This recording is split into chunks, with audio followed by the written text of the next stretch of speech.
రేపు లోక్సభలో కీలక బిల్లు ప్రవేశపెట్టనుంది కేంద్ర ప్రభుత్వం.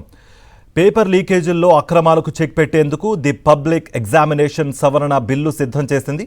ఈ బిల్లుతో పాటు prevention of installs to national honour amendment బిల్లును కూడా లోక్సభలో ప్రవేశపెట్టే ఛాన్స్ ఉంది. ఈ బిల్లును ఇప్పటికే రాజ్యసభలో ప్రవేశపెట్టింది కేంద్రం.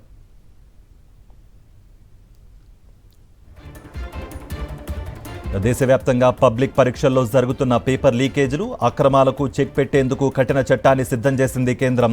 పేపర్ లీకేజీలకు సంబంధించిన 2024 నాటి చట్టానికి కీలక సవరణలు చేస్తూ the public examination prevention bill రూపొందించారు. కేంద్ర మంత్రి జితేందర్ సింగ్ ప్రతిపాదించిన ఈ బిల్లును రేపు లోక్సభలో ప్రవేశపెట్టనున్నారు. దీనికి సంబంధించిన బిల్లు ప్రతులను ఇప్పటికే సభ్యులు పోర్టల్లో అప్లోడ్ చేశారు. కొత్త చట్టం ద్వారా పేపర్ లీక్ నిందితులకు 10 ఏళ్ల వరకు జైలు శిక్ష, 10 కోట్ల రూపాయల వరకు జరిమానా విధిస్తారు.